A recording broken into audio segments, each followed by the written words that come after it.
It is May 22nd. Our sponsor today is Alta Vista, and if you go to altavista.com, it takes you to Yahoo search. I really don't like the phrase, if you know, you know, because I hardly ever know. But if you don't know what Alta Vista is, I'm not going to cover it today. Our merch today, you can go to Russell Brand Athletics. You can get those kind of clothes on walmart.com, and it is not made by Russell Wilson, just to be clear. Sports news from Sam's. Avs. Okay, so we missed a day. Avs got outskated against the Knights. Thunder might not lose again as they beat up the Spurs and Wemby, and I think he's completely wrong about that. Makar, this is today's news now. Come back from Avs, and they'll win and cover the negative 1.5 on the puck line. It's pretty incredible that the Cavs lost the entire Eastern Conference Finals with 8 minutes left in the first game, and that is pretty incredible. From the time that I turned on the game, I got the stats. They went 42-11 in the score differential there.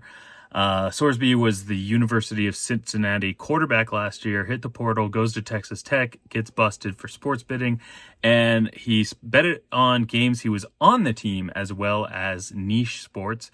I don't have the number in front of me, but if you know Sorsby, then send him the 1-800-DON'T-GAMBLE number.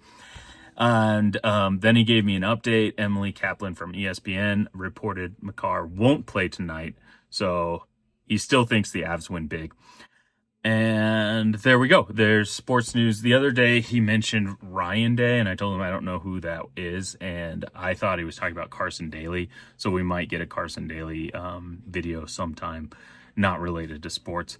Our references playlist. If you never really look at the channel, there is a playlist for references, and that's just a bunch of things that came into planning or ideas or are references while doing the videos. So if you're looking for anything that actually is interesting and isn't just me, or things that you are like, hey, I really want to know more about this, then that's the place to go. It's hard to really point out like how much I don't agree or do agree with something in a references. Let's see. The references are not like, hey, I agree completely with this person. That's probably the best way to put it. They are a certain amount of the ideation that gets a lot of these things going.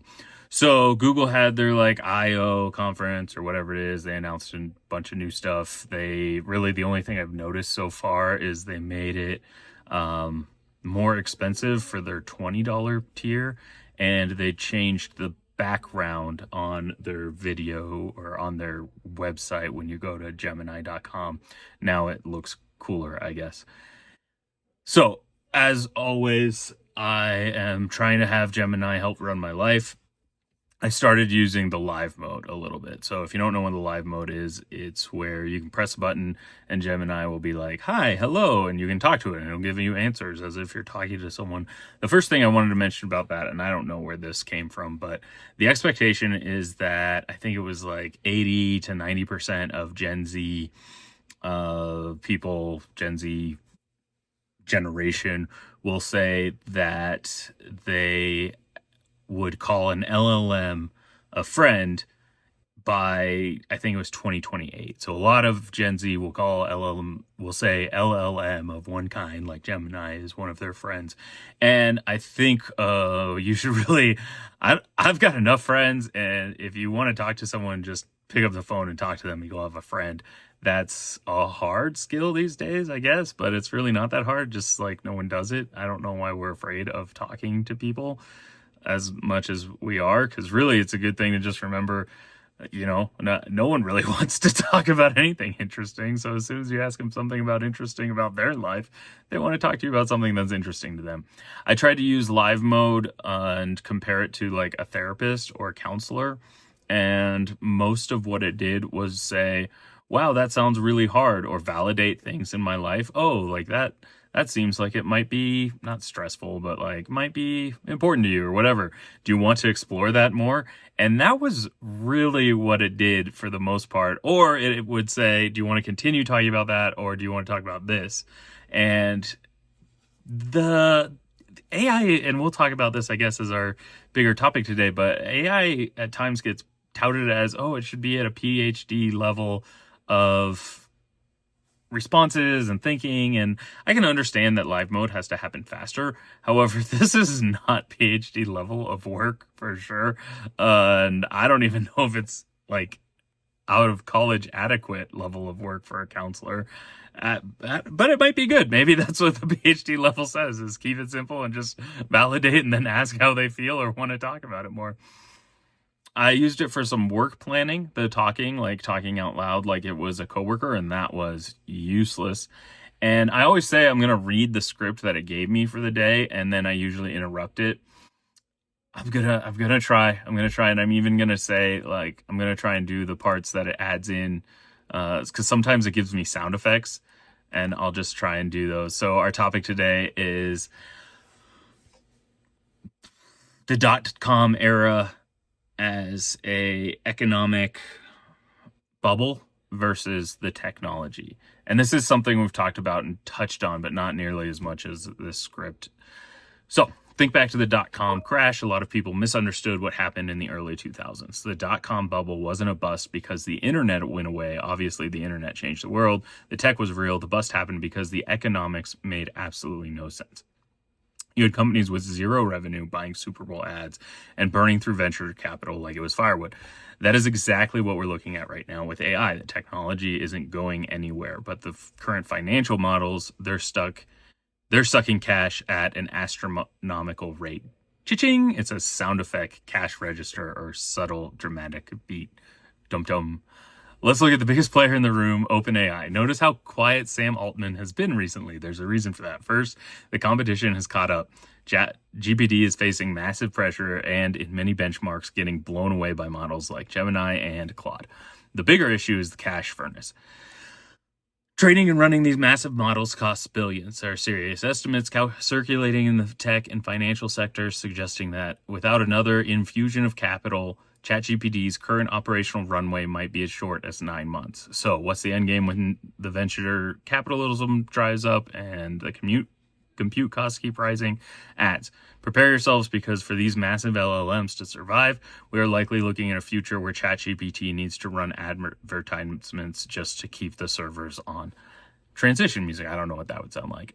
And this cash crunch isn't just an OpenAI problem. It's an industry-wide reality. I don't know what transition music would be there. Everyone is looking for a sustainable business model, which brings us to an interesting wild card. Grok and the Elon Musk ecosystem. Grok is deeply integrated into that network, and with ongoing rumors and speculations about a potential SpaceX IPO down the line, we might finally get a transparent look at the real financial picture of how these massive tech and AI integrations are actually being funded on the back end. When a company goes public, they have to open the books, and that might be the moment the broader market wakes up to the real cost of artificial intelligence. Music swells slightly. Dun, dun, dun, dun. The bottom line is this: AI is going to change the world just like the internet did, but the companies building it right now, a lot of them aren't going to survive the economic reality check that is upcoming.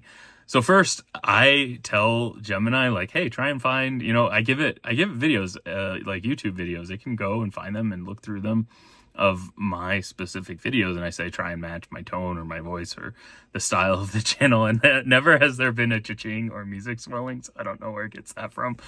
SpaceX, the IPO process is like really going, and we can talk about that one, but by the time we talk about it, it'll be long gone. EBITDA, or whatever, earnings before debt and taxes and interest, etc. That is an interesting thing to go look at for what is being touted as SpaceX is a great investment. So that's something we won't get to, because by the time that matters, it'll be, by the time it'll be long gone. But that's the acronym, and plus SpaceX is what you could go find news on if you Google that. XAI /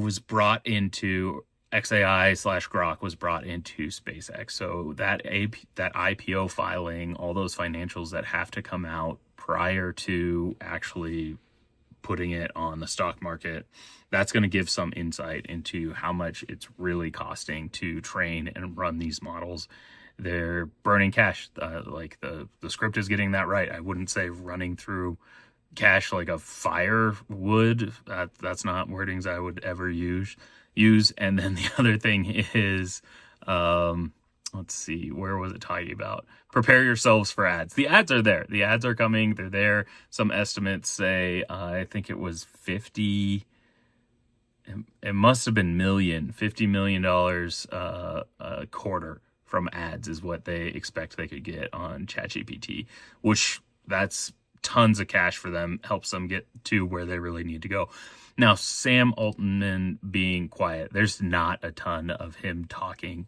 And that's because right now when people open their mouth and say AI is good, people boo them, as we saw with all of the graduation ceremonies that mentioned it. And I think it's really funny, like how many of them just kept plowing away with vote, but it's really good, guys, and just kept getting booed. I think that happened in 2 or 3 of the videos I watched. And one of them, I think it was the former CEO of Google. I think it's Eric Schmidt. So he kind of transitioned to like, but we still need people and people are the future or something like that. He kind of did recover very well once he realized, like, I'm just up here getting booed about something I thought people would like.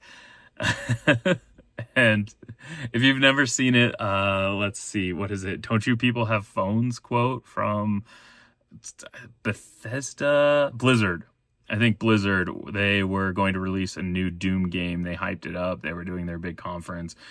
And then the game was a mobile game and everybody booed. And the presenter, his response was, don't you guys have phones? Like, not really clearly understanding that's not what they're caring about, man. They didn't come here to learn about mobile games because those are garbage to them. Previews, flock cameras, that's a big one. I hope we can get to that. AI tokens, the sales pitch there, that's, why can't I remember his name? He's in the references, Bell Mitter. In fact, I'll pause right here for a second. Bo Mitar, he's got a pretty good one that's recent on AI. Mark Anderson accidentally told the truth about AI. That's 2 hours ago. Wanted to do a Star Wars episode on Rogue One, and that was to explain to Sports News Sam what happens in that movie. He doesn't really love Star Wars. He's not a big Star Wars guy. And I think I mentioned also Carson Daly. I don't think we'll ever get to the biography video of that. You never know. And then I think I've mentioned it. Crime Doesn't Pay, but Botany Does is a YouTube channel. And he really hates on yards and grass and how they suck up money. And I was wondering to myself if he has children. That doesn't make it better. I don't disagree with him that they like suck up money in water. However, when you have kids, you're like, hey, it's playing on grass. And it is a nice picture in your mind to see a kid playing on grass. And we go to sports, we watch people play on grass. It's not like something deeply in tune to our nature. Like, oh, this is how we evolved as humans, is to watch sportsing happen on grass. However, it is for some reason enjoyable to a lot of people, and I'm not just saying kids, and I don't really think that's the purpose of spectating sports. Obviously, right now you should go watch the Avs, and there's no reason to watch basketball right now. The Lakers and the Nuggets are out of it. Well, okay.